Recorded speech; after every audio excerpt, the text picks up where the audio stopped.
से देवर्षि नारद जी ने यही प्रश्न किया था और जैसे भगवान ने उनको कहा था, सुनाया था, तुम मन लगा करके सुनो।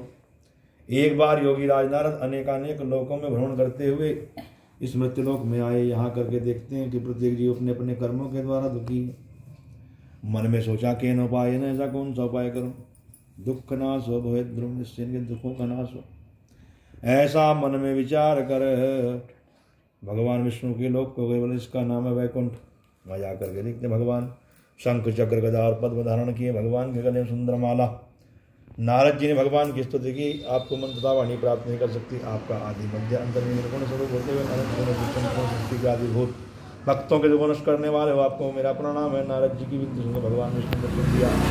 पूछा नारद तुम किस लिए आए? तब नारद जी ने कहा कि मृत्यु लोक के जीव बड़े दुखी हैं, उन पर कृपा करने की कृपा करें। ऐसा उपाय बताएं जिससे इनके दुखों का नाश हो सके। भगवान कहते हैं नारद, आज तुमने सर्व प्राणियों के हित की बात पूछी, मैं तुमसे अति प्रसन्न हूँ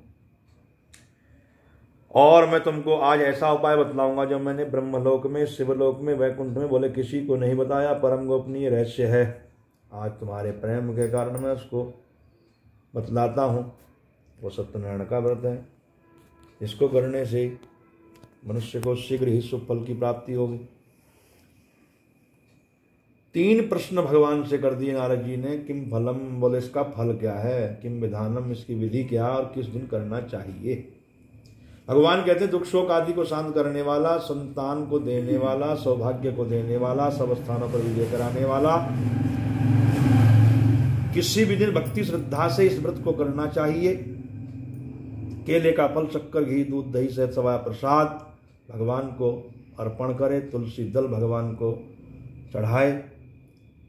गणेश आदि देवताओं का पूजन विधिवत करे।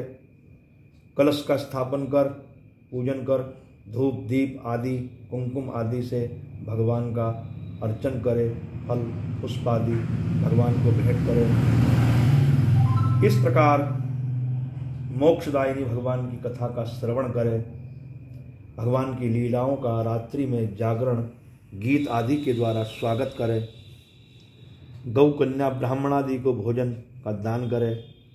स्वयं रात्रि में प्रसाद भक्षण कर भगवान के गुणगान में लगा रहे। ऐसा करने से जीव को इहलोक के सुखम भुक्त्वा, इस लोक में सुख भोग कर चांते सत्य पुरम ययु, सत्यलोक की प्राप्ति होती है और वह समस्त भौतिक सुखों को भोगता हुआ भगवत धाम चला जाता है। श्रीमन्नारायण भगवान की जय। बोले पूर्व काल में सुंदर काशीपुरी नगरी, जिसका नाम ही बड़ा पावन नाम है, काशी, काशी पाप विनाशी, जो नगरी का नाम लेता है उसके पापों का नाश होता है। भगवान शिव यहाँ के राजा हैं। काशी के राजा भगवान शिव और यहाँ के जो कोतवाल हैं वो भैरव बाबा हैं। तो यहाँ पर एक ब्राह्मण भिक्षा मांग रहा था। भगवान वृद्ध के वेश में प्रकट हो, उससे पूछते हैं तुम दुखी क्यों? तो ब्राह्मण ने कहा मैं भिक्षा मांगकर जीवन यापन करता हूँ, मेरी दरिद्रता दूर हो, इसका उपाय आप मुझे बताएं। तब भगवान ने उसको सत्यनारायण व्रत का उपदेश दिया। वो भिक्षा मांग करके लाया। उस भिक्षा से उसने जो धन प्राप्त हुआ सारी सामग्रियां एकत्रित कर अपने घर में अपनी पत्नी सहित भगवान सत्यनारायण जी का उत्तम व्रत किया।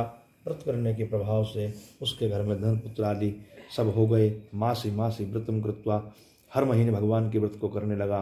एक दिन उसके घर में एक लकड़ी बेचने वाला लकड़हारा आया। उसने देखा, अरे मित्र सुतानंद, तुम पहले भिक्षा मांगते थे, इतने धनवान कैसे हुए? बोले ये सब इन सत्यनारायण जी की कृपा से मुझको मिला। बोले मुझको भी बताओ। सारी विधि जानकर के संकल्प लिया, आज लकड़ी बेचने से जो धन प्राप्त होगा हे सत्यनारायण आपका उत्तम व्रत करूंगा। लकड़ियाँ चंदन के निकली, अत्यधिक दाम में बिकी। सारी सामग्री ले घर में गया, अपनी पत्नी से मिलकर भगवान सत्यनारायण जी का व्रत किया। व्रत करने के प्रभाव से सब दुखों से मुक्त हुआ, भौतिक सुखों को प्राप्त होता हुआ भगवत धाम चला गया। बोलो विष्णु भगवान की। ये पूर्व काल में एक राजा हुए जिनका नाम है उल्कामुखी राजा। सत्यवक्ता, जितेंद्रिय हैं, देवस्थान में जाए